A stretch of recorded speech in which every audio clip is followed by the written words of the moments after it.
by leaving a comment below. If you enjoy this video, don't forget to like and subscribe. Have a wonderful day. Enjoy the story, everyone. Riley Hayes walked in carrying a pizza box, just expecting to deliver the order, get a tip, and leave. But what she found was the opposite of her usual routine. A panicked office. Men and women in suits were running in every direction.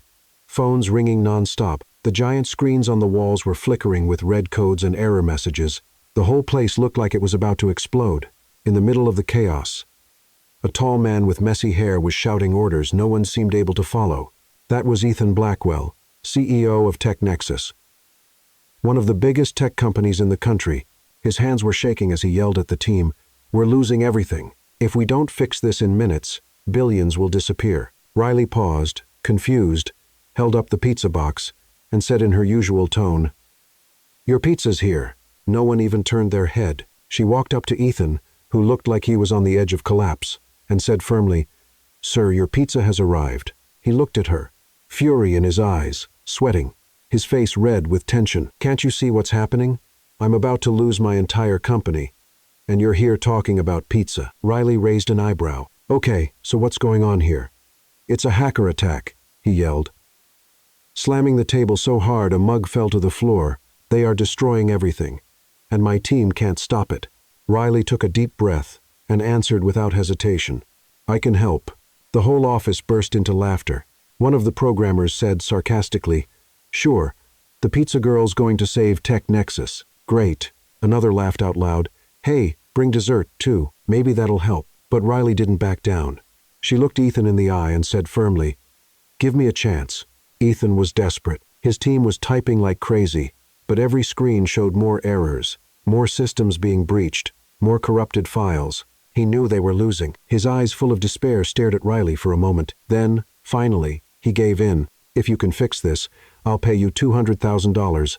Riley smiled, set the pizza box on the table, and said, "That would change my life, sir." She pulled up a chair, pushed a programmer aside, and started typing. The office that had just laughed at her now watched in tense silence. Riley's fingers flew across the keyboard. Lines of code filled the screen, and she read them like it was a secret language. Only she understood. In seconds, she said, "I need another computer. Now." An employee ran over with a new one. "Close that window," she shouted to one of the programmers. The room was stuffy. Alarms were going off, and every second felt like an hour. Now, an employee ran over with a new one. "No, not that one." "Hi, close that window," she shouted to one of the programmers. The room was stuffy. Ethan almost fell to his knees. "Hi." The room was stuffy. Ethan almost fell to his knees. The room was stuffy. Alarms were going off, and every second felt like an hour. "Shut up and let me work," Riley snapped, not even looking up. The room was stuffy. Alarms were going off, and every second felt like an hour. The staff looked pale. A wave of relief spread through the room. Someone whispered, "She's doing it." But the relief didn't last. A new wave of code hit the system.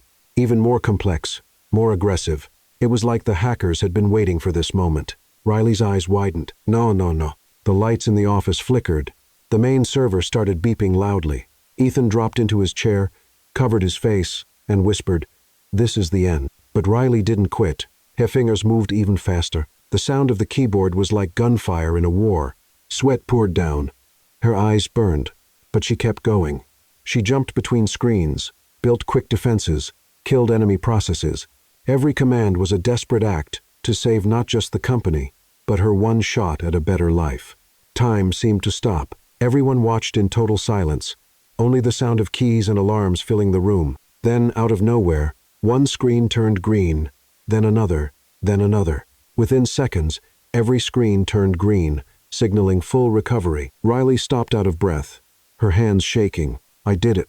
The office erupted in cheers and relieved shouts. Employees rushed toward her, some clapping, others simply stunned. Ethan looked at her, as if he had just witnessed a miracle. Slowly, he reached for his leather folder, opened it, and pulled out a check. "Arshuamayuan, you saved billions." Riley took the check, gave a tired smile, and said with her usual humor, "Mr. Blackwell, this is definitely the most expensive tip in history." And without waiting for anything else, she adjusted her backpack and walked down the hallway. The entire office was silent, still in shock. Ethan followed her with his eyes until she reached the door. Something told him he wouldn't be able to forget that sharp-tongued young woman with fingers faster than any machine. Little did Riley know that night was far from over. She had just stepped into a game much bigger than she could have imagined. 3 weeks after that chaotic night at Tech Nexus, Riley Hayes stood in front of a small corner shop in a quiet Portland neighborhood. The front needed paint, and the windows were dusty, but her eyes sparkled like she was looking at a palace.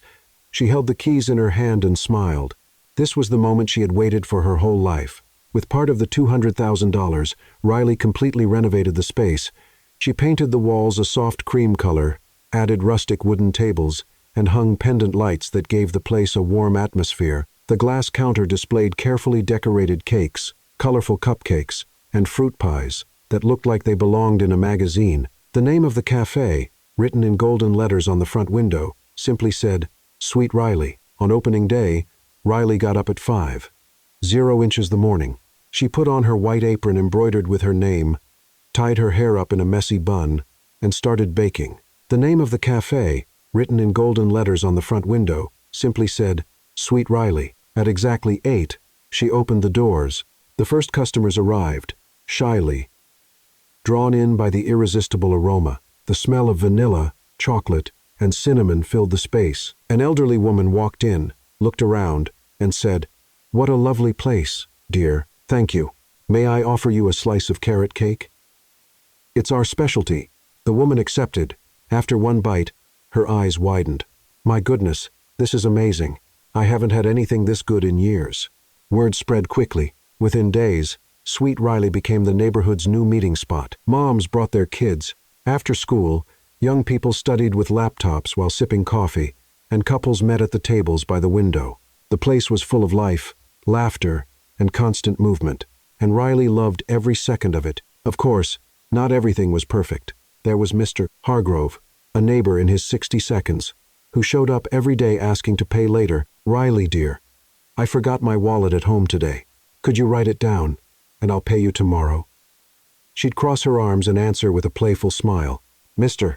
Hargrove, you've been forgetting your wallet for 2 weeks straight. Either your memory's gone bad, or you think I was born yesterday. He would laugh a little embarrassed, and always managed to miraculously find the money in his pocket. Then there was the Japanese tourist who rushed in, pointed at a chocolate-filled cake, and said in broken English, I want bread. Big bread?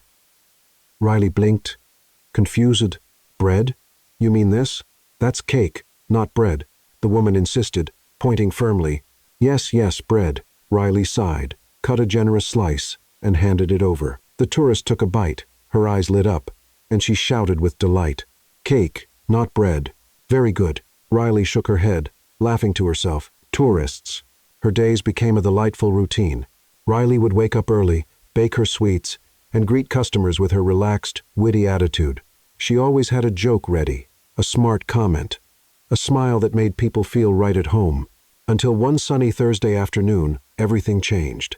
Riley was behind the counter arranging a tray of freshly baked cupcakes. The doorbell chimed. She looked up and said automatically, Welcome to Sweet Riley. How can I?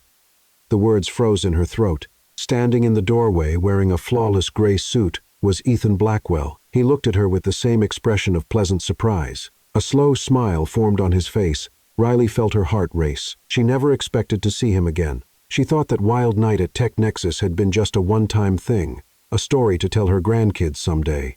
But there he was, as elegant as ever. Watching her with genuine curiosity, Ethan took a few steps and, looking around with approval, So this is what you did with the money? Riley swallowed hard, trying to regain her composure. She wiped her hands on her apron and replied with the humor that never left her. I figured investing in sugar and flour was safer than going back to saving desperate billionaires. He laughed, a deep sound that echoed through the cafe. A few customers turned their heads, curious.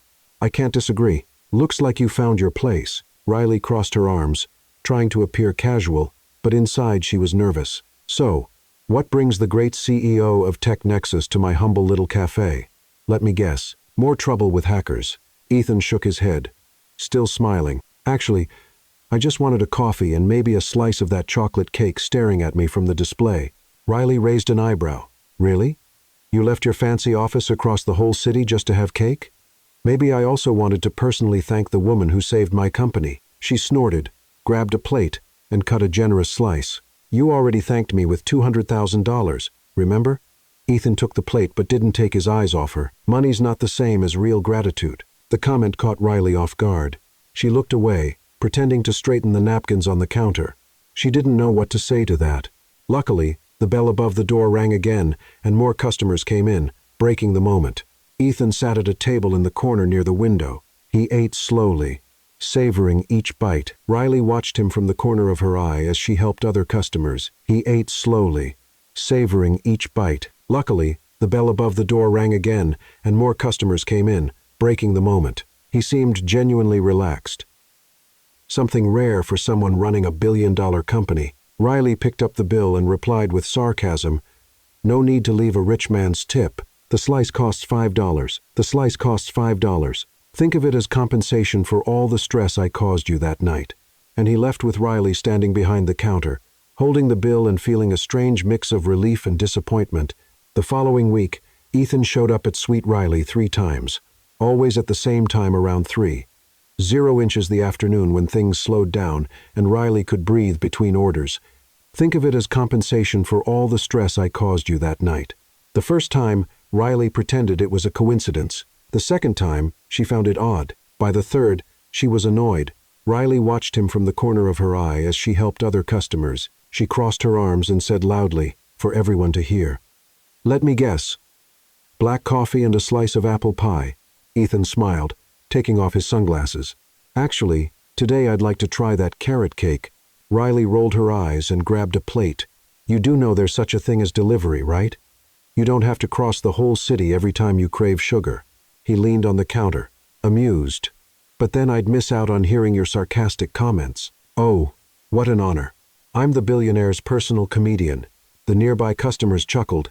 The older lady who always sat by the window whispered to her friend, "That man comes here every day. I bet he's into her." The friend answered in a not-so-low voice, "Who wouldn't be? She's beautiful, funny, and makes desserts that are to die for." Riley pretended not to hear, but her face felt hot. She set the slice in front of Ethan with more force than necessary. "Wu Mei Yuan." He handed her a $20. "Keep the change again. Do you think I'm some kind of charity?" Ethan laughed, picking up the plate. "No, I just think you're worth it." Riley scoffed and threw the change on the counter in front of him. "I don't need handouts, Mr. Blackwell. If you want to help, tell your rich friends about this cafe." Blackwell. He pocketed the change and walked to his usual table, still smiling. Riley shook her head and went back to the kitchen. That man was really starting to get on her nerves. The following days followed the same pattern. Ethan showed up, ordered something, made a witty remark, and Riley replied with sharp sarcasm. The customers started looking forward to their exchanges like it was part of the cafe's entertainment. Some even came in early just to make sure they'd be there when he arrived. One Friday afternoon, while Ethan was enjoying a chocolate cupcake, he said casually, "You know, I can't stop thinking about that night." Riley was cleaning the counter and paused, looking at him. "What night?" "The night you saved my company." That was impressive. She shrugged and kept cleaning. "I just did what needed to be done. Nothing special, maybe to you, but to me it meant everything. You have no idea how much it meant." Riley felt a discomfort rise in her chest. She didn't like compliments, especially from him. She quickly changed the subject. "So, how are things at Tech Nexus? Everything under control?" Ethan hesitated, just for a second, but enough for Riley to notice. "Kind of." She frowned. "Kind of? What does that mean?" He sighed and set his fork down. "It means maybe the problems didn't really go away." Riley stopped cleaning and looked straight at him. "Are you telling me the hackers are back?" Ethan didn't answer right away. He looked around, making sure no one was listening. Then, he lowered his voice. "Not exactly, but we've been getting threats, coded messages, small attacks that my team can handle. But I don't know, something feels off."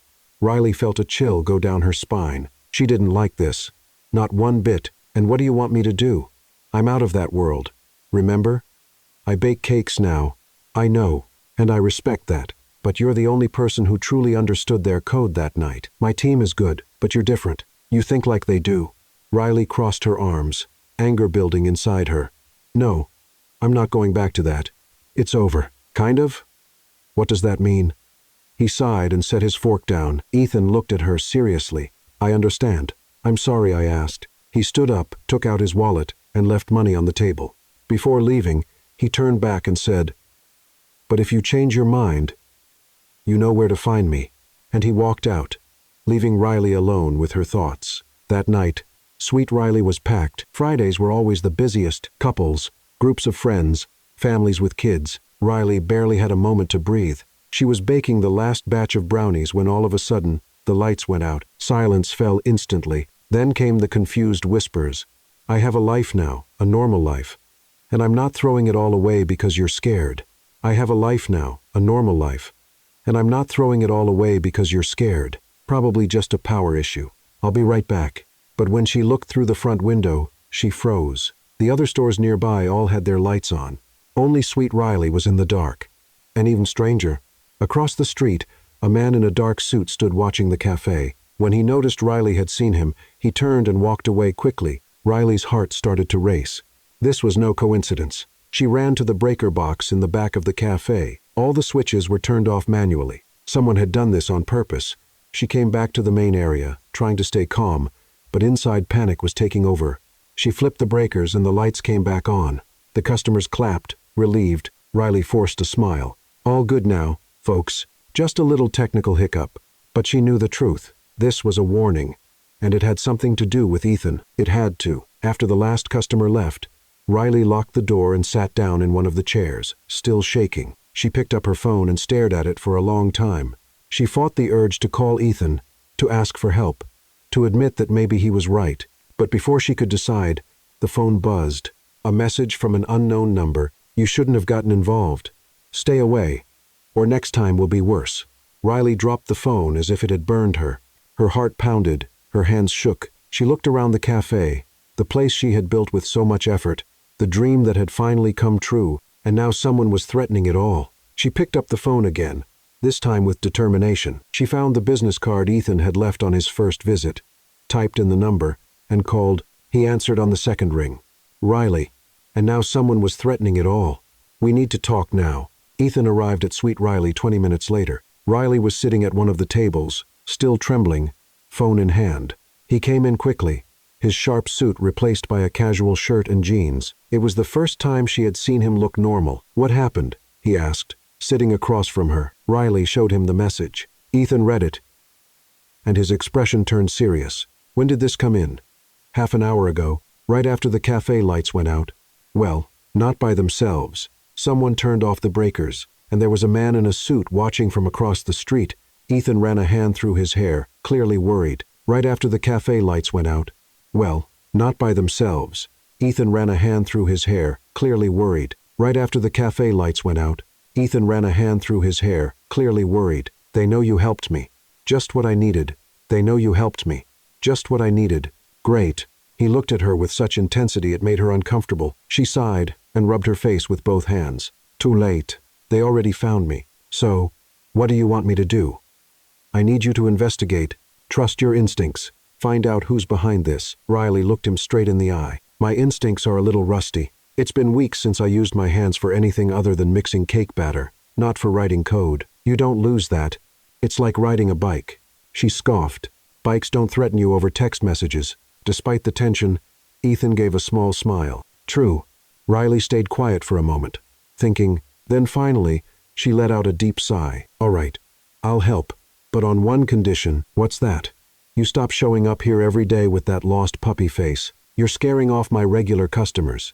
Ethan chuckled, relieved. "All right, I'll help, but on one condition." "What's that?" "You stop showing up here every day with that lost puppy face." "Deal." "What's that?" "You stop showing up here every day with that lost puppy face." During the day, she served customers with her usual smile, poured coffee, sliced cake. "What's that?"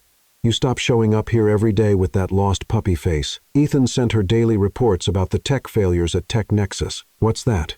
"You stop showing up here every day with that lost puppy face." One afternoon, Ethan showed up at the cafe again. It was the same group of hackers, but now they were more organized, more careful, and that scared her. Riley was helping an older lady who couldn't decide between lemon pie and cheesecake. "I thought we agreed you wouldn't come here anymore," she said, arms crossed. "I know, but I needed to talk to you in person." Riley rolled her eyes. "Let me guess, another attack." "No, I just wanted to see you." She blinked, surprised. Ethan looked genuinely awkward. Okay, that was weird. Go sit down. I'll bring you a coffee before you say anything else, silly. He did as told. Taking a seat at the corner table, Riley made 2 coffees and joined him. Something she rarely did. The customers noticed and began whispering among themselves. Ethan stirred his coffee, deep in thought. You know, I spent so much time focused on work that I forgot what it's like just to talk to someone. Riley raised an eyebrow. You're saying the big-shot billionaire CEO is lonely? What a shock. He smiled, but it was a sad smile. More than you think. Riley felt a stab of empathy. She sighed. You're saying the big-shot billionaire CEO is lonely? What a shock. I spent years alone, too. You're saying the big-shot billionaire CEO is lonely? What a shock. Riley felt a stab of empathy. Riley felt a stab of empathy. I spent years alone, too. Riley paused for a moment. Sometimes. But you know what I miss more? Being taken seriously. People look at me and see a pizza delivery girl who got lucky. They don't see what I'm really capable of. Riley paused for a moment. Sometimes. I do, Ethan said softly. Sometimes. What is it? They're attacking again right now. Liv. Riley stood up fast. They don't see what I'm really capable of. Go get it now. Liv. Go get it now. Liv. Mr. Hargrove, who was eating a slice of pie, asked Riley. What's going on? Just a little technical issue. Mr. Riley stood up fast. Hargrove, who was eating a slice of pie, asked Riley. What's going on? Just a little technical issue. The screen showed red code lines breaching Tech Nexus's systems. They're coming in through the secondary firewall, she murmured. Smart. The customers gathered, forming a half circle around the table. They watched, fascinated, as Riley switched between the 3 computers, typing complex commands, setting up barriers, isolating the threats. Is this a movie? A little kid asked. Better than a movie, sweetie, his mom replied. Riley barely heard them. She was fully focused. Ethan stood beside her, watching closely but not interfering. He knew she was in charge. Riley barely heard them. They watched, fascinated, as Riley switched between the 3 computers, typing complex commands, setting up barriers, isolating the threats. She was fully focused. They watched, fascinated, as Riley switched between the 3 computers, typing complex commands, setting up barriers, isolating the threats. She was fully focused. They watched, fascinated, as Riley switched between the 3 computers, typing complex commands, setting up barriers, isolating the threats. She was fully focused. They watched, fascinated, as Riley switched between the 3 computers, typing complex commands, setting up barriers, isolating the threats. She was fully focused. I know. But the victory didn't last long. A notification popped up on one of her screens. He knew she was in charge. Riley barely heard them. But the victory didn't last long. A notification popped up on one of her screens. You shouldn't have come back. They know you're helping me.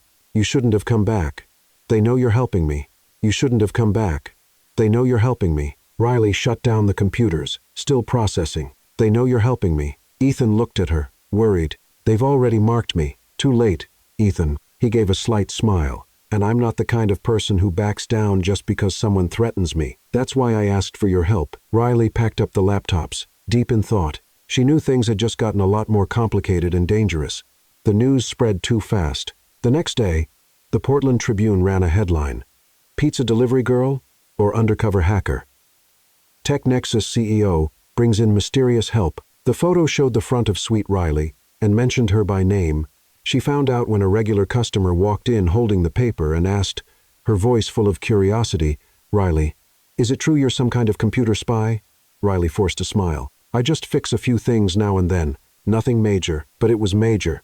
And she knew it. From that day on, everything changed. New customers showed up, but not for cake. They wanted photos, asked invasive questions. Some even hinted she might be involved in something illegal. The warm, welcoming vibe of the cafe was replaced by a cloud of suspicion and morbid curiosity. And the worst was still to come. Ethan called that afternoon, his voice tense. Riley, we need to talk. About what? About how you turned my private life into a front-page story. I wasn't the one who leaked it, but my team, they're starting to question you. Riley felt her stomach drop. Riley, we need to talk. About what? About how you turned my private life into a front-page story. Question me about what? Ethan hesitated. Riley gripped the phone so tightly her knuckles turned white. The silence that followed was heavy. The silence that followed was heavy. Riley gripped the phone so tightly her knuckles turned white. Do you believe that? She asked, her voice trembling. Riley hung up on him. I don't know, Riley. The tears came fast. Riley hung up on him. Ethan called that afternoon, his voice tense. You showed up at the exact right time, fixed everything on your own, and now the attacks come back just when you're helping us again. Tears of anger and frustration. She focused only on the cafe, trying to bring some normalcy back. She threw the phone on the counter and covered her face with both hands. She threw the phone on the counter and covered her face with both hands. But normal felt like a distant dream. Hargrove no longer asked to put things on his tab. In the days that followed, Riley completely cut ties with Ethan and TechNexus. Riley pretended everything was fine, but inside she was falling apart. On a rainy Wednesday, a man she had never seen before walked into the cafe. He paid in cash and left quickly. He sat at a corner table, ordered only a black coffee, and stayed there motionless for nearly an hour.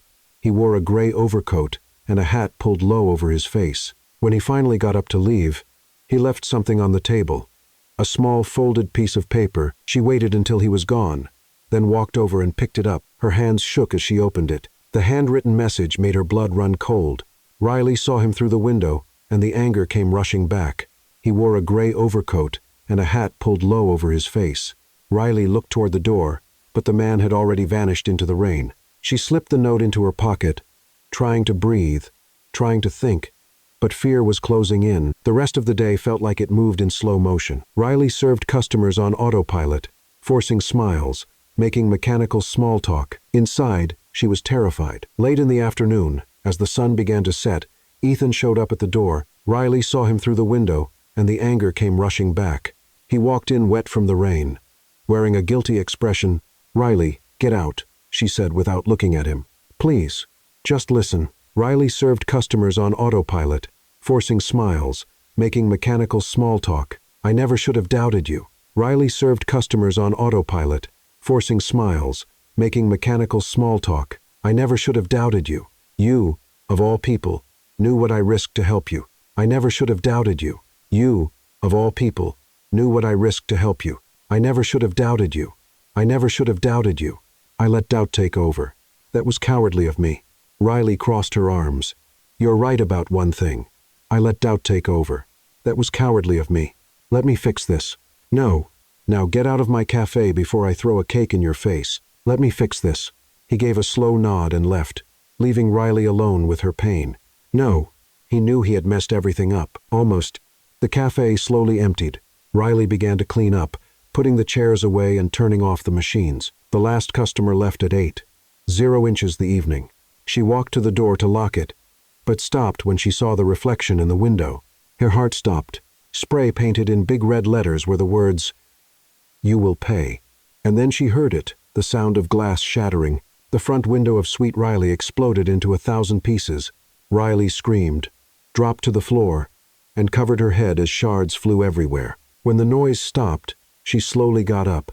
Shaking, the window was completely destroyed. Wind and rain were pouring in, and in the middle of the glass, there was a large rock with a piece of paper tied to it. The window was completely destroyed. She didn't hesitate. She grabbed her phone and dialed Ethan's number, and in the middle of the glass, there was a large rock with a piece of paper tied to it. When the noise stopped, she slowly got up.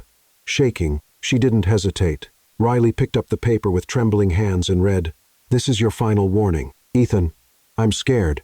Stay there." She grabbed her phone and dialed Ethan's number, and in the middle of the glass, there was a large rock with a piece of paper tied to it. Riley sat down on the floor in the middle of the broken glass, hugging her knees. The tears were flowing now. Everything she had worked so hard for was being destroyed, and she didn't know what to do anymore. 15 minutes later, Ethan came running through the shattered door. He saw Riley on the floor and immediately knelt beside her. "Are you hurt?" She shook her head. "Just scared." Ethan pulled her into a tight hug. Riley didn't resist. "Just scared. I'm not going to let anything happen to you," he whispered. She let herself be wrapped in his arms, feeling for the first time in days that she wasn't completely alone. Riley pulled back slightly, wiping her tears. "You can't promise that." "I promise." Ethan looked her in the eyes. Then we'll get stronger too. He helped Riley to her feet, holding her hands firmly. She was still shaking, but trying to regain her composure. You can't stay here tonight, he said, looking around at the wrecked cafe. It's not safe. Riley wiped her face, trying to appear strong. And where do you suggest I go? A hotel? They already know where I live, where I work. They'll find me anywhere. Ethan took a deep breath. Come with me. Stay at my penthouse tonight. You'll be safe there. Come with me. A top-of-the-line alarm system. Stay at my penthouse tonight. The building has 24-hour security cameras on every floor. Oh, so now I'm your personal guest. Riley, please. I just want to make sure you're okay. She sighed, looking at the broken window, the glass everywhere. Her dream shattered on the floor. All right. But just for tonight. Oh, so now I'm your personal guest. She watched the buildings get taller and more luxurious, feeling completely out of place. When they arrived at the penthouse, Riley stopped at the door, speechless. The apartment was huge. Floor-to-ceiling windows showed the city all lit up. Modern furniture, a kitchen that looked straight out of a design magazine, and technology everywhere. The lights turned on by themselves when they walked in. An automated voice said, "Welcome back, Mr. Blackwell." Riley's eyes widened. Floor-to-ceiling windows showed the city all lit up. 40 minutes later, Riley was in the passenger seat of Ethan's shiny black BMW, heading toward the most expensive neighborhood in Portland. It controls lights, temperature, security. Riley walked through the living room, touching things carefully as if they might explode at any moment. You've got a fridge that's probably smarter than me. That's depressing. She opened the fridge and found only water, green juice, and something that looked like fancy frozen food from a restaurant. Ethan, you do know real food exists, right? Like eggs, milk, butter. He shrugged, a little embarrassed. I usually eat out. Of course you do. Rich people don't cook. Must be an unwritten law. Riley kept exploring. She went to the bathroom and came back impressed. You've got a bathtub with jets, LED lights, and surround sound. Meanwhile, in my apartment, my shower barely gets warm. Ethan laughed, finally relaxing for the first time that night. If you want to use it, go ahead. Tempting. But first, let's see what you got from your company. Ethan turned serious again. He went to the office and returned with a folder full of documents and a flash drive. I was able to access some internal files, financial transaction records from the last 6 months.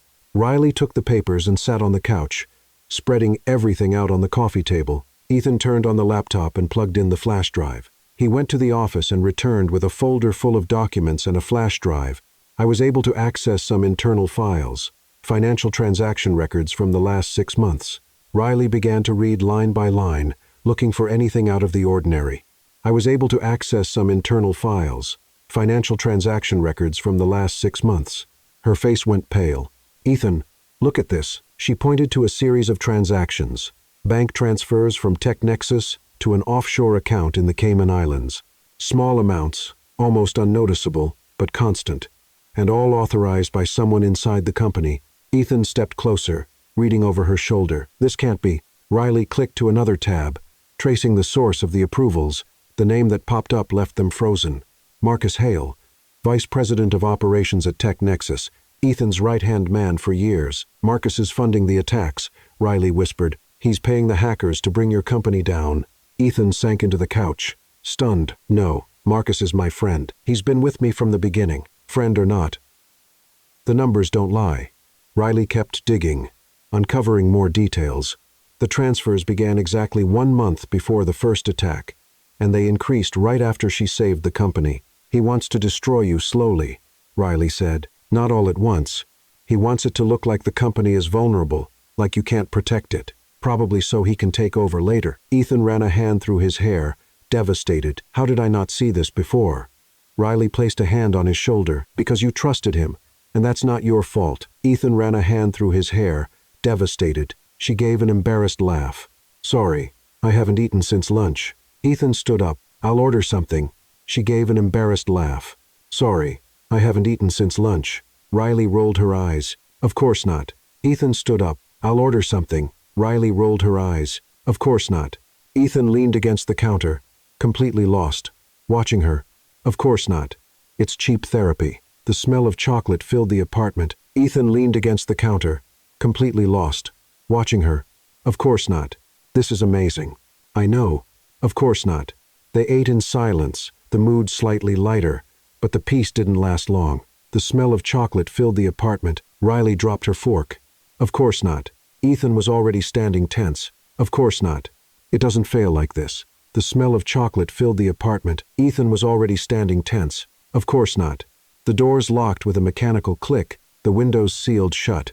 Riley ran to the front door and tried to open it. The smell of chocolate filled the apartment. Ethan, we're trapped. He grabbed his phone, but the screen read, no signal. Riley picked up the laptop, but the internet was down. They've hacked into the apartment system, she said, her voice shaking. We're cornered. The lights came back on, but now they flashed red. The automated voice repeated in a loop. Intruder detected. Intruder detected. Riley looked at Ethan, fear written all over her face. They know we found out. And now they want us stuck in here. Riley ran to the laptop she'd left on the coffee table. The screen was frozen, showing only lines of red code running wildly. She hit keys, tried to reboot, but nothing responded. They've taken full control, she said tensely, locked everything remotely. Ethan was trying to force the front door open, yanking the handle hard, but it was no use. The security system had sealed every entrance and exit. There's got to be a manual way to open this, he muttered. Frustrated, locked everything remotely. Ethan was trying to force the front door open, yanking the handle hard, but it was no use. In a smart house?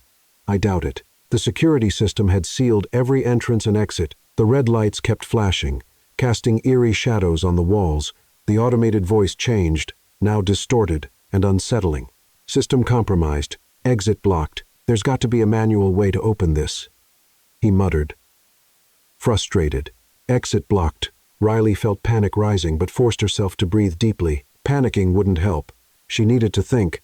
Exit blocked. Riley felt panic rising but forced herself to breathe deeply. Where's the main server for the house? She asked. In the office. But that door's locked. 2. Nothing can ever be simple. Riley ran to the office and tried the door. Locked. She kicked it hard, but only hurt her foot. Ow.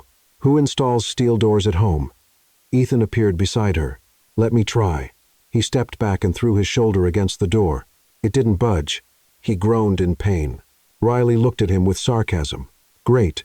Now you've messed up your shoulder, and we're still stuck. Excellent strategy. Do you have a better idea? Riley looked around, thinking fast. Her eyes landed on the kitchen. Maybe. She went back to the kitchen and started digging through the drawers. She found a heavy steak knife and returned to the office. Do you have a better idea? Riley looked around, thinking fast. No. Genius. I'm going to try to force the lock. Do you have a better idea? Riley looked around, thinking fast. It took 5 minutes of effort, but finally they heard a click. The door opened. Huh. And you doubted me? Riley said, triumphant. The office was completely dark. Riley used her phone flashlight to guide her way to the server. It was a shiny black tower, its lights blinking in a frantic pattern. This thing looks like a possessed Christmas tree, she said. Ethan stood behind her, watching. What are you going to do? I'm going to try to shut the system down manually. If I can reset it, we might regain control. She started unplugging cables, looking for the reset button. Ethan came closer, trying to help. Is there anything I can do? Yes. Stay away from the expensive keyboard. You've already proven you don't know anything about tech. She started unplugging cables, looking for the reset button. It's honestly impressive. Ethan crossed his arms, clearly offended, but let Riley work. She connected her own laptop directly to the server, bypassing the main system. I'm the CEO of a tech company. And yet you don't know the difference between an Ethernet cable and a power cord. Stay away from the expensive keyboard. Her fingers flew over the keys, creating shortcuts, accessing code layers the attack hadn't reached yet, but they left a gap. What kind of gap? The kind arrogant people always leave. They thought I wouldn't be able to get into the core, but they forgot, I think, just like they do. She typed a few more commands, and suddenly the blinking lights stopped. The automated voice went silent. The apartment fell into a tense, complete silence. Then the regular lights came back on, soft and steady. Ethan exhaled deeply. You did it. Riley collapsed into the office chair, exhausted. Barely. They almost got me. What were they after? Riley looked at the screen, reading the messages the hackers had left in the system. To scare us. To drive us apart. There's a message here that says he'll betray you again. Don't trust him. Ethan knelt beside the chair. Riley, I'll never doubt you again. You have my word. She looked at him, searching his eyes for sincerity, and she found it. You're terrible at showing trust. You know that? I know, but I'm trying to get better. Riley gave a tired smile. At least you admit it. They walked back to the main room. Riley tested the front door. It opened normally now. She unlocked it and sighed in relief as the fresh hallway air hit her face. We could just leave and never come back, she suggested. Ethan was about to answer when his phone rang. He looked at the screen and answered quickly. Hello? Yes? This is Ethan Blackwell. Riley watched as his expression shifted from curiosity to shock. Are you sure? When did this happen? I understand. Thank you for letting me know. He hung up and looked at Riley, his face pale. That was the private investigator I hired 2 weeks ago. Thank you for letting me know. Riley frowned. Who's that? One of TechNexus's senior board members. He resigned 3 months ago, out of the blue. No explanation. Just said he wanted to retire early and vanished. And what did the investigator find? Ethan sat on the couch, trying to process it all. That Nathan was transferring company funds to offshore accounts. Same pattern as Marcus. They were working together. But when Nathan realized the plan might be uncovered, he ran, resigned, and disappeared. Riley sat beside him. So, it's not just Marcus. This is a bigger conspiracy. Looks like it. And there's more. Riley sat beside him. He found flight records to Mexico from 3 months ago. After that, nothing. No digital trail. No credit card use. Nothing. He really disappeared. Ethan nodded, worried. Either he's hiding very well, or someone made him disappear. Riley felt a chill run up her spine. You think he's dead? I don't know. But if he is, it means we're dealing with people much more dangerous than I thought. Ethan nodded, worried. Either he's hiding very well, or someone made him disappear. They sat in silence for a moment, the weight of it all settling over them. She placed her hand over his. Together, the investigator tried to track Nathan. You're the only person I can trust right now. Riley gave him a faint smile. That's kind of sad considering you met me delivering pizza. He laughed, a genuine sound that cut through the tension. That was the best pizza delivery of my life. Bet you say that to all the delivery girls. Only the ones who save my company and break into my kitchen to bake a cake in the middle of a crisis. Riley laughed too, feeling something warm and comforting rise in her chest. Something she hadn't felt in a long time. Maybe it was hope, or maybe something more. Ethan looked at her differently now, not like the hacker who saved him or the witty cafe owner, but like someone he truly cared about. Riley. No, she interrupted, raising her hand. You think he's dead? I don't know. But if he is, it means we're dealing with people much more dangerous than I thought. We're tired, scared, and we just barely survived your crazy tech apartment. No, she interrupted, raising her hand. You think he's dead? I don't know. But if he is, it means we're dealing with people much more dangerous than I thought. Fair enough. Riley stood up and stretched. Now, do you have a guest room in this floating mansion? Because I need sleep before dealing with more crazy hackers. Second room on the left. Perfect. And Ethan? Yes. Thanks for not leaving me alone today. He held her gaze for a long moment. Always. Riley woke up to the smell of fresh coffee. She opened her eyes slowly, a little disoriented, until she remembered where she was. Ethan's guest room was bigger than her entire living room. The bed was so soft she struggled to get out of it. That's still in the same clothes as yesterday. She walked into the kitchen. Ethan was there holding a cup of coffee, staring out the window at the city below. He turned when he heard her. Morning. Did you sleep okay? Riley yawned and stretched. Better than I thought. Considering we almost became prisoners yesterday. Ethan poured her some coffee. I made pancakes too. They're on the table. Riley looked at the plate and widened her eyes. Better than I thought. Considering we almost became prisoners yesterday. Ethan poured her some coffee. They're on the table. Better than I thought. Considering we almost became prisoners yesterday. They're on the table. Better than I thought. Considering we almost became prisoners yesterday. Tastes like rubber with honey, clearly, but it was a sweet gesture. I'll give you 5 out of 10 for the effort. They ate in a quiet, easy silence. Riley noticed Ethan was watching her more than he was eating. She raised an eyebrow. I made pancakes too. They ate in a quiet, easy silence. Riley noticed Ethan was watching her more than he was eating. They ate in a quiet, easy silence. Riley noticed Ethan was watching her more than he was eating. It's a gift. It's more than that. She raised an eyebrow. Riley froze with the cup halfway to her lips, surprised by his honesty. She didn't know what to say, so she did what she always did. She raised an eyebrow. I made pancakes too. Did you rehearse that? Or was it off the cuff? Ethan chuckled and shook his head. Forget it. I said too much. No. Don't forget it. I made pancakes too. A little cheesy but sweet. They looked at each other for a long moment. Riley felt something shift inside her. Something she'd been trying to ignore for days. I made pancakes too. Well, enough morning romance. We've got work to do. We need to find out where Nathan Crow is hiding. Riley looked at the plate and widened her eyes. Well, enough morning romance. We need to find out where Nathan Crow is hiding. They spent the morning digging for information. Riley dove into databases, tracked old transactions, searched for any digital trail Nathan might have left. Ethan made phone calls, spoke to old contacts, tried to piece together a puzzle that made no sense. They traced me when I hacked into the bank system. They spent the morning digging for information. Riley dove into databases, tracked old transactions, searched for any digital trail Nathan might have left. Ethan, look at this. What did you find? Nathan made a transfer 2 weeks ago. It went to a bank account in Seattle. He's in Seattle, or was... I'm going to dig deeper. Riley typed fast, diving into systems she definitely wasn't supposed to be in. Her fingers flew across the keyboard, breaking through firewalls, dodging security protocols. Ethan watched, amazed. How did you learn to do all this? Curiosity and a lot of free time when I was a teenager. It's not exactly legal, but it works. Suddenly, the screen went black. Riley frowned. What? Lines of code began appearing way too fast to be normal. Riley tried to close the program, but it was frozen. No. What's happening? Ethan asked, alarmed. I triggered a trap. They traced me when I hacked into the bank system. A window popped up on the screen, and what Riley saw made her freeze. It was her full file. Full name, address, social security number, credit history, even old photos, everything laid out. They have everything on me, she whispered. Ethan read the screen, horrified. I triggered a trap, better than I thought. A new message appeared on the screen, letter by letter, like someone was typing in real time. Hello, Riley. Or should I call you Ghost Key? Riley's blood ran cold. No one knew that nickname. No one was supposed to know. The message continued. You're smart, but not as smart as you think. We have everything on you now.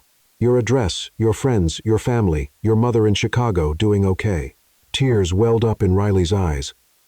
But she held them back. She wouldn't give them the satisfaction of seeing her break. They're threatening me through my mom, she said, her voice shaking.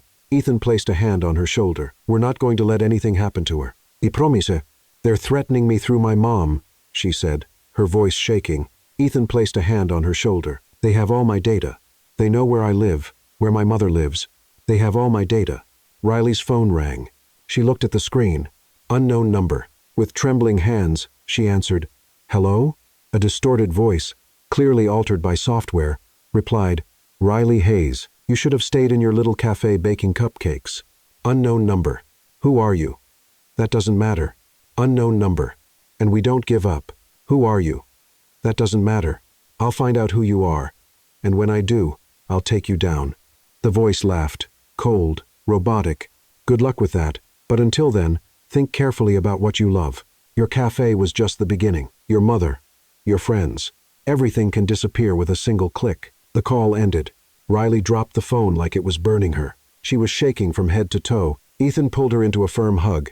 Riley dropped the phone like it was burning her. Everything can disappear with a single click. Breathe. Everything can disappear with a single click. I can't do this, Ethan. I can't put my mother in danger. I just can't. You're not alone, he cut in. We'll get through this together. I can't put my mother in danger. How? They hold all the cards. I can't put my mother in danger. Her phone beeped. I can't put my mother in danger. Her phone beeped. I can't put my mother in danger. Her phone beeped. I can't put my mother in danger. I just can't. They've already found my mom. Ethan pulled her into a firm hug. Every ring felt like forever. I just can't. Hello? Mom? Ethan pulled her into a firm hug. Are you okay? Of course I'm okay, sweetheart. They're already there, she said, her voice cracking. You haven't seen anything strange? No one lurking around the house? No. Everything's normal. You're scaring me. What's going on? Riley took a deep breath, trying to stay calm. Nothing, Mom. Just please stay inside today, okay? And lock all the doors and windows. Riley Marie Hayes, you tell me what's going on right now. I'll explain later. Please just do what I ask. There was silence on the other end. Finally, a familiar voice answered. Promise. I promise. I love you, Mom. I love you too, honey. Riley hung up and sank into the couch. Ethan sat down beside her. She's okay for now, but I don't know for how long. Ethan grabbed his own phone. I'm going to hire private security to watch her house. Riley looked at him surprised. You do that? Of course. I'm not going to let anything happen to your family. For the first time in days, Riley felt a flicker of hope. Maybe she wasn't as alone as she thought. The rest of the day passed in a blur of phone calls, searches, and frustrating attempts to track the hackers. Riley barely ate or drank anything. She was obsessed with finding a loophole. Anything she could use against them. Ethan kept trying to get her to rest, but she refused. I can't stop now. They're winning. Riley, you're going to burn yourself out. Better me than my mom. Around 11 at night, Riley's phone rang again. It was a local number from Portland. She answered carefully. Hello? Miss Hayes? This is the Portland Police Department. We have a situation at the Sweet Riley Cafe. Can you come down here? Riley's heart dropped. What happened? There's been a break-in. It's best if you come and see for yourself. Riley and Ethan rushed to the car. The ride to the cafe was silent and tense. Riley's stomach was in knots, imagining the worst. When they arrived, 2 police cars were parked out front. The window, which had already been broken before, was now completely shattered. The door had been torn off its hinges. Riley jumped out of the car and ran, but an officer stopped her. Ma'am, please don't go in yet. That's my cafe. Let me in. The officer looked at his partner, who nodded. Riley walked in, and what she saw made her fall to her knees. Everything was destroyed. Tables were broken. Chairs thrown around. The glass counter was in pieces. The coffee machine was dented as if someone had hit it with a baseball bat. The ovens were wide open with spoiled food scattered everywhere. But the worst was on the walls. Spray painted in red were the words screaming, Ghost key. You will be erased. Riley covered her mouth, trying to hold back her sobs. That place was everything to her. Her dream, her independence, and now it was destroyed. Ethan walked in behind her and was stunned by the scene. My God. One of the officers came over. Miss Hayes, can you tell if anything is missing? Riley looked around, her eyes blurred with tears. My computer? It was in the office. She ran to the back. The office door had been broken in. The computer was gone. So were the laptops she used for work. All that was left was a note on the desk. You should have stopped while you had the chance. Riley picked up the note with trembling hands and walked back to the main area. Ethan was waiting with the officer. They took everything, she said weakly. My computers, my backups, all the data. The officer took notes. We'll file a full report. If you remember anything else, you can give us a call. After the police left, Riley stood in the middle of the wreckage, looking around like she couldn't process what she was seeing. Ethan approached her gently. Riley. She let out a bitter laugh. You know what's funny? I thought I could have a normal life. Coffee, cakes, happy customers. What a fool I was. You're not a fool. You just wanted to live. Riley turned to him, tears now running freely. And look where it got me. Everything I worked for destroyed. And the worst part, they're not done. They won't stop until they completely break me. Ethan held her shoulders. Then don't let them break you. Fight back. How? They've got everything. My data, my equipment. I have nothing left. You have you, he said firmly. You have your intelligence, your courage, your ability to do the impossible. They may have destroyed your cafe, but they didn't destroy you. Riley broke down, finally, letting all the fear and anger out. I'm so scared, Ethan. So scared. He pulled her into a tight hug. I know, but you're not alone. I'm here, and we're going to face this together. Riley clung to him like he was the only solid thing in a world that was falling apart. They stayed that way for a long time in silence in the middle of the ruined cafe. Finally, Riley pulled away, wiping her face with the back of her hand. They want to see me broken. Then I'll show them what happens when you mess with the wrong person. Ethan smiled, seeing the fire return to her eyes. That's the Riley I know. I'm done running. I'm going after them. And when I find who did this, they'll regret it. And I'll be right beside you every step of the way. Riley looked at him, really looked at him for the first time. Not as the billionaire CEO, not as the demanding customer who showed up every day, but as someone who truly cared, someone willing to risk everything for her. Why are you doing this? She asked softly. Why are you risking so much for me? Ethan held her face in both hands, his eyes filled with emotion. Because you're the most amazing person I've ever met. Why are you doing this? She asked softly. Because you make me want to be better. Riley felt her heart race. Before she could think, before she could protect herself with a joke or sarcasm, she pulled him in and kissed him. It was a desperate kiss full of fear and hope, of anger and passion, a kiss that said everything words couldn't. When they pulled away, both were breathless. Riley rested her forehead against his. I think I'm falling in love with you too. And that scares me more than any hacker. Ethan smiled. Then let's be scared together. The next 4 days were intense. Riley practically moved into Ethan's penthouse, turning his office into a command center. The desk was covered with papers, 3 laptops running at once, wires everywhere. It looked more like a war room than an executive's office. Ethan brought coffee every 2 hours. Riley barely slept. When he insisted that she rest, she'd say, "I'll rest when those hackers are behind bars.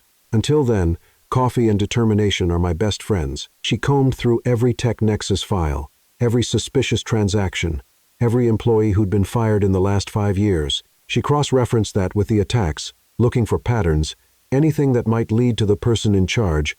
On the 3rd day at 3:00 the morning, Riley shouted, "Got it." Ethan woke up from the couch, where he dozed off, and rushed over to her. "What?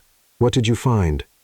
Riley pointed to the screen, her eyes red from exhaustion, but lit up with excitement. "The leader. I know who it is." On the screen was a woman's profile. Dark hair. Intense eyes. Serious expression. The name underneath read, Sophia Reyes.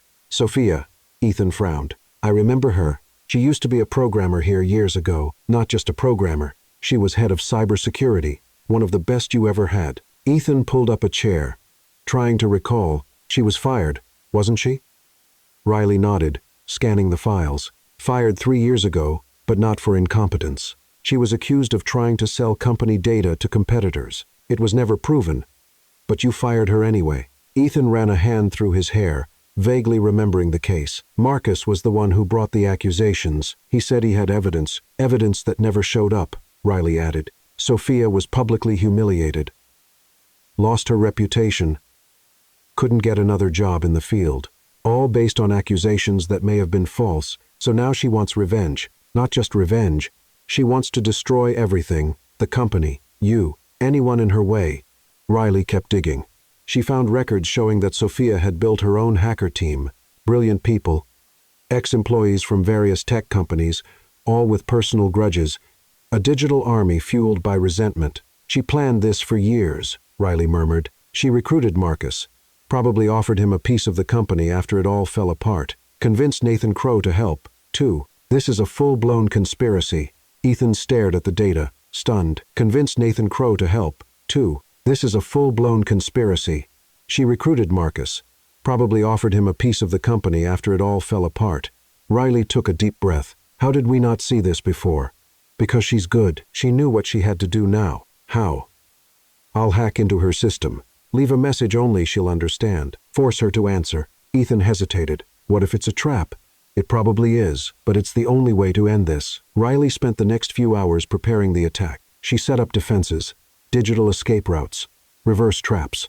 When everything was ready, she looked at Ethan. "If this goes wrong and I lose everything again, don't let them get to you, too." When everything was ready, she looked at Ethan. "It won't go wrong. You're the best at this." Riley gave a tired smile. "We're about to find out." She typed the final command and broke into Sophia's server. It felt like stepping into a digital fortress, layer after layer of protection. But Riley knew every trick because she would have used the same ones. It took 15 minutes to reach the core, and there she left her message. "Hello, Sophia. Ghost key here. Time to finish this." The reply came in seconds. "You're brave or very foolish." "Probably both." Riley typed back. "You destroyed my cafe, threatened my family. Now it's personal. It was always personal. Ever since you chose to help the man who ruined my life, he didn't ruin anything. You were accused of betrayal, false accusations. Marcus lied and Ethan believed him without question. He threw me away like garbage." Riley looked at Ethan, who was reading the messages over her shoulder. He was pale. "If the accusations were false, why didn't you prove your innocence?" Riley typed. "Because no one wanted to listen.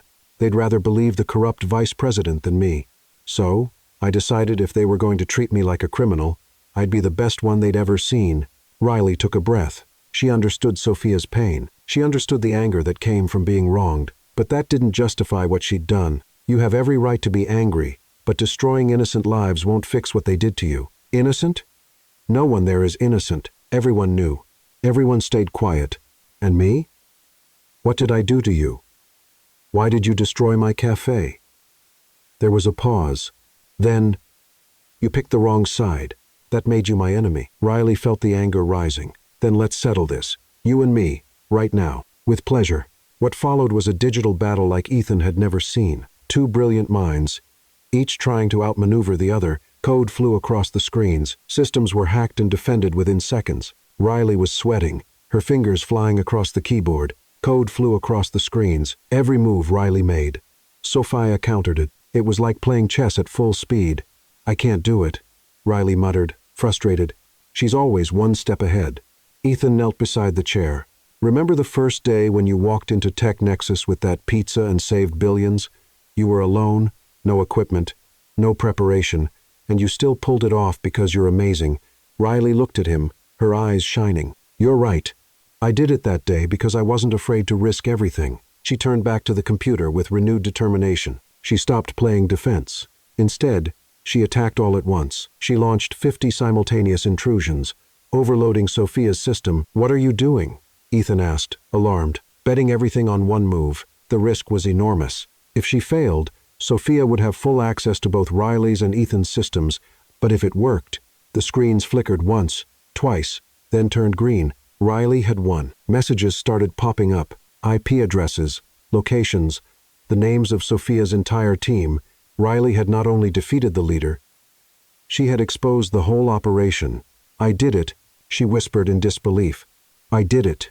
Ethan pulled her into a tight hug, laughing with relief. I knew you could do it. Riley copied all the data and immediately sent it to the police, along with every piece of evidence she had gathered. 15 minutes later, they got a call confirming that units were on their way to Sophia's location. Riley and Ethan went along, following the police cars to an abandoned building on the outskirts of Portland. It was an old warehouse, isolated, perfect for hiding an operation like that. The police stormed the place, weapons drawn. Riley and Ethan waited outside. Tense. 10 minutes later, an officer came out, shaking his head. It's empty. Whoever was here left not long ago. Some of the equipment is still warm. Riley felt her stomach drop. She got away. Sophia got away. Ethan placed a hand on her shoulder. But you got the evidence. Her team is going to jail. She can't keep doing this. But you got the evidence. As they got back to the car, both their phones buzzed at the same time. A message from the same number. Riley opened it with trembling hands. She read it out loud.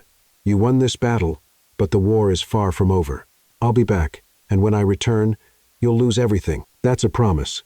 The next 5 days were filled with quiet anxiety, and when I return, you'll lose everything. Riley's mother stayed in Chicago with private security. Riley and Ethan went back to their routines, but they were always looking over their shoulders, waiting for Sophia to make good on her threat. Tech Nexus reinforced all its systems, and Riley started planning the rebuild of Sweet Riley. Ethan was in a meeting when he got the call. Riley was in the penthouse making notes for the new layout of the cafe when he burst through the door, face glowing. They got her, he shouted. Riley dropped her notebook. Got who? The police caught her, and the whole team. Riley jumped to her feet. How? Where? Ethan stepped closer, still taking it all in. It was the FBI. They tracked her near the Canadian border. They found she was with Nathan Crow the whole time, the board member who vanished. Exactly. Turns out Nathan wasn't hiding by choice. He was running from Sophia. Riley frowned, confused. Running? I thought he was working with her. Ethan sat on the couch and explained everything the FBI had told him. At first, yes, Sophia convinced Nathan to help her. She promised they'd take down the company and split the money. Ethan sat on the couch and explained everything the FBI had told him. He wanted out, and Sophia didn't like that. What did she do? She threatened him and his entire family, said if he spoke up, she'd destroy them all. Nathan was terrified. He quit and fled to Mexico with his wife and kids. Riley shook her head, stunned by Sophia's coldness, and the FBI found him. They found both of them. Nathan was hiding in a small town near Guadalajara.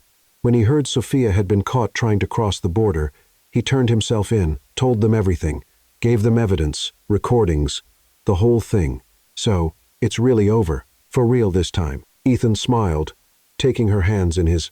It's over. Sophia, Marcus, Nathan, and 8 more members of her team, all arrested. They'll be charged with hacking, extortion, threats, property damage. They'll be in prison for years. Riley felt her knees give out and sank into the couch beside Ethan. Tears of relief streaming down her face. I can't believe it. It's really over. Ethan pulled her into a tight embrace. You did it. You saved the company again, and this time for good. Riley laughed through her tears. We did it together. They stayed like that for a long time, just enjoying the feeling of finally being safe. That night, for the first time in weeks, Riley slept without nightmares. The days that followed were strangely normal. Riley started renovating Sweet Riley with the insurance money. Ethan went back to focusing fully on TechNexus, now free from threats, and the two of them began seeing each other not just as crisis partners, but as a real couple, which wasn't easy. On their first try at a romantic dinner, Ethan picked an expensive French restaurant. Riley showed up in jeans and a t-shirt while everyone else around them was dressed to the nines. Ethan went back to focusing fully on TechNexus, now free from threats. I thought the name made it obvious. Ethan went back to focusing fully on TechNexus, now free from threats. I thought the name made it obvious. Le Bernardin. They laughed so much, the waiter had to ask them to lower their voices. Le Bernardin. The days that followed were strangely normal. How do you burn water? Riley asked, staring at the scorched pot in disbelief. I don't know. I just turned away for a second and came back to flames. Ethan, you're the CEO of a tech company, and you can't boil water. That's disturbing. I admit cooking is not really my thing. Not even a little bit. It's non-existent. But despite the disasters, they had fun. Riley found out Ethan had a dry sense of humor that matched her sarcasm perfectly, and Ethan discovered that Riley sang 80-second songs while baking, completely off-key. Everything was going well until the press found out about the relationship. The Portland Business Journal headline read, "Billionaire CEO dating former delivery girl who hacked company." Riley saw the news and rolled her eyes. Great.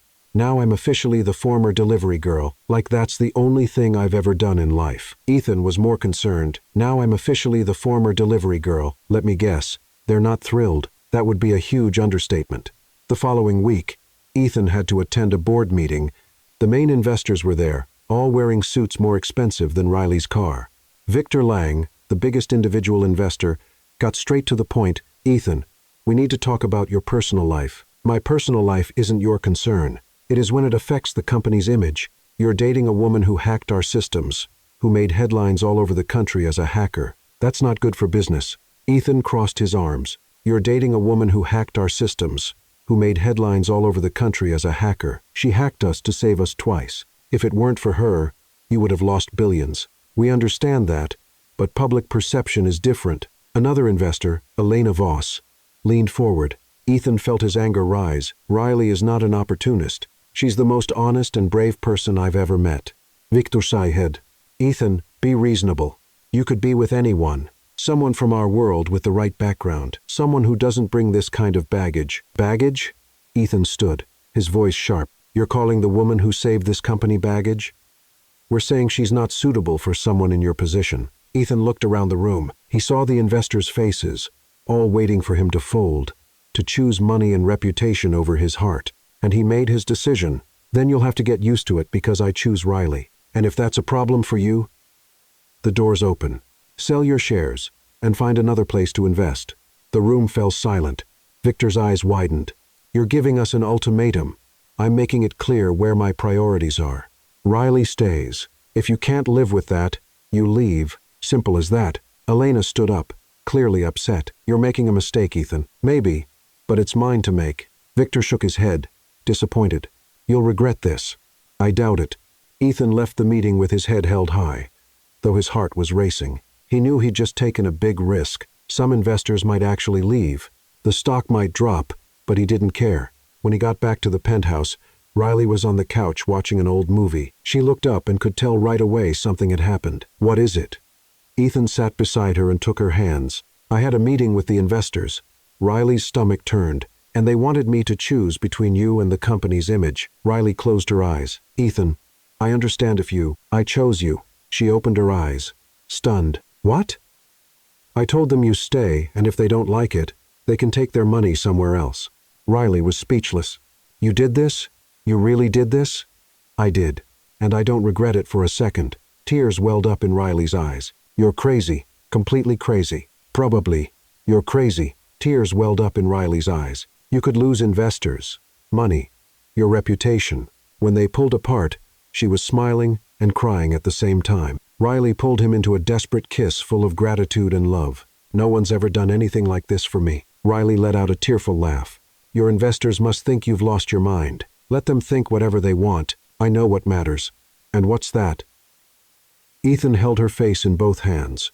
"You, us, this, that's all that matters." Riley rested her forehead against his. "You know you're stuck with me now, right? After a declaration like that, there's no going back." "I was counting on it." They laughed together, curled up on the couch while the movie played Forgotten on the TV. Outside, the city lights glowed through the night, and for the first time in a long time, Riley felt like she was exactly where she belonged. It didn't matter what the investors thought. It didn't matter what the press said. It didn't matter whether she used to be a pizza delivery girl or a legendary hacker. What mattered was that moment, that man, that love that had bloomed in the middle of chaos and had become the most real thing in her life. And for the first time, Riley wasn't afraid of the future because she knew that no matter what came next, she wouldn't be facing it alone. 6 months passed like a movie. In fast forward, Sweet Riley was rebuilt. But this time, Riley had learned from her mistakes. She installed security cameras, a state-of-the-art alarm system, which ironically Ethan insisted on paying for, and even hired 2 employees to help her. The cafe reopened with an all-day celebration. Half the neighborhood showed up, along with curious reporters who wanted to meet the famous hacker-turned-baker. Riley hated the attention, but she loved seeing her dream come alive again. And this time, the cafe was even more popular. Customers came from all over Portland, just to say they'd had coffee at the place where the legendary Ghost Key worked. Riley thought it was silly, but she didn't complain about the business. "Mr. Hargrove came back, still asking to run a tab." "Mr. Hargrove, you have a platinum credit card. I saw it in your wallet last week." He chuckled, slightly embarrassed. "But it's more fun when you scold me." "Oh, so I'm your personal entertainment now." "Exactly. Worth every penny I don't spend." Riley rolled her eyes but smiled. She had missed these silly exchanges. Ethan stopped by the cafe almost every day, and now he didn't have to pretend it was just for the coffee. He kissed Riley in front of everyone, earning sighs from older customers and giggles from the younger ones. "You two are the most unlikely couple I've ever seen," one regular customer said. Riley replied while making a cappuccino. "Unlikely is the perfect word. He didn't even know how to make toast when we met." "Still don't," Ethan admitted, sitting at the counter. "It's true. Yesterday he tried to make scrambled eggs and ended up with something that looked like yellow rubber. In my defense, the online instructions weren't very clear." "Ethan, it was scrambled eggs. There are no instructions. You just stir." The customers around them laughed. This fun back and forth was what made Sweet Riley more than just a cafe. It was a slice of real life. No filters. No perfection. One Friday night, Riley organized a special party. It was the 6-month anniversary of the reopening, and she had invited all the regulars, neighbors, a few TechNexus employees she had gotten to know, and even the private investigator who had helped track down Sophia. The cafe was packed. Colorful lights decorated the ceiling. A cheerful playlist played in the background. And Riley had prepared a huge table filled with sweet and savory treats. Everything was perfect. Ethan arrived a bit later, straight from a meeting. Riley was serving cake when she saw him walk in. He looked nervous, which was strange. Ethan was never nervous. "Are you okay?" she asked, walking over. "I'm fine. I just need to say something now." In the middle of the party now, before Riley could say anything, Ethan climbed onto a chair, getting everyone's attention. "Folks, can I have your attention for a minute?" The music was turned down. Conversation stopped. Everyone looked at him curious. Riley felt her heart race. "What are you doing?" she whispered. Ethan stepped down from the chair and stood in front of her, taking her hands. "Riley Hayes, a year ago, you walked into my company with a cold pizza and completely changed my life. You saved my business, made me laugh when I was at rock bottom, and showed me there's life beyond spreadsheets and meetings. You're brave, smart, funny, and you make the best cakes I've ever tasted." Riley felt tears begin to form. The cafe was completely silent. Ethan got down on one knee, pulling a small velvet box from his pocket. When he opened it, there was a simple but beautiful ring with a modest diamond that sparkled under the colorful lights. "Riley, will you marry me?" The cafe exploded in cheers and applause. Riley stood still, speechless, trying to process what was happening. Her mind felt frozen. You're proposing to me," she finally managed to say. "I am. In my cafe in front of everyone. I thought you might like the attention." Riley let out a nervous laugh. "Do you know me that little?" Ethan smiled. "So, is that a no?" Riley looked at him, still kneeling, holding the ring with that hopeful look on his face. She looked around and saw customers waiting eagerly, some already recording with their phones. It was all so public, so exposed. Everything she would normally hate, but it was also sincere, real, and entirely Ethan. "Let me think," she said, folding her arms playfully. "Marry a billionaire who can't cook, has annoying investors, and will probably drag me to fancy events where I'll feel completely out of place." Riley. Ethan was starting to look nervous. "On the other hand," she went on, now smiling, "you make decent coffee. You make me laugh even on the worst days, and you stood up for us against everyone. So I guess the answer is yes." The cafe exploded again. Ethan stood up, slipped the ring on her finger, and kissed her as everyone clapped, shouted, and a few even cried. "When they pulled apart," Riley whispered, "but if you throw a big fancy wedding, I'll kill you." "Too late. I already booked the venue." Ethan kidding. Mostly, the months that followed were a chaotic mix of wedding planning and trying to keep life normal. Riley wanted something simple. Mostly, the months that followed were a chaotic mix of wedding planning and trying to keep life normal. "It's relatively simple. I cut the guest list from 500 to 300. I know 15 people, now you know 300. In the end, they reached a compromise. The wedding would be elegant but relaxed. It would have the luxury Ethan wanted to provide, but also the simplicity and humor Riley brought to everything. The big day arrived on a sunny spring afternoon. The venue was beautiful, decorated with white flowers and gold accents. The guests were a strange but charming mix of executives in suits and neighborhood folks in their Sunday best. Riley wore a simple white lace dress, her hair down in soft waves, no giant veil or 3-meter-long train. Ethan nearly cried when he saw her walk in. The ceremony was short and sweet. When it was time for the vows, Riley improvised. "Ethan, when you first walked into my cafe, I thought you were just another grumpy customer. No giant veil or 3-meter-long train. You taught me that it's possible to trust again, to love again, and that even when everything is falling apart, we can rebuild. I promise to love you, to annoy you with my jokes, and try not to laugh when you burn more food." The guests laughed. Ethan wiped away a tear, smiling. "Riley, you literally walked into my life with a pizza, and since then, nothing's been the same. You've saved me in more ways than you can imagine. You saved me from hackers, from loneliness, from a colorless life. And since then, nothing's been the same." Ethan wiped away a tear, smiling. "Please don't try," Riley whispered, making everyone laugh again. When the officiant pronounced them husband and wife, the kiss was met with thunderous applause. The reception was unforgettable. The food was top tier, thanks to Portland's best caterer. But Riley had insisted on a special dessert table from Sweet Riley. The wedding cake had 4 tiers, each a different flavor that she had made herself. During the first dance, Ethan held Riley close, dancing clumsily, since neither of them knew how to waltz. "We're terrible at this," Riley said, laughing. "Awful, but I'm happy. Me, too." Riley rested her head on his shoulder, looking around. She saw her mother chatting excitedly with Tech Nexus investors. She saw Mr.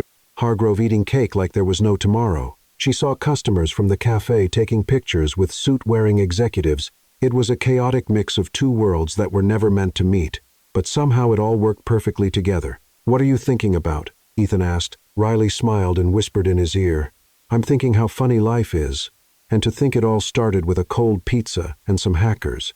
Ethan laughed and kissed her forehead. "Best origin story ever." "Absolutely, but I wouldn't recommend it to anyone. It was way too stressful." "Was it worth it?" Riley looked into his eyes, seeing all the love, all the connection they had built together, every second, and as they kept dancing, surrounded by friends, family, and an unlikely mix of people from completely different worlds, Riley knew she had found exactly where she belonged. Not in code or coffee shops, not in luxury or simplicity, but right there in the arms of the man who'd walked into her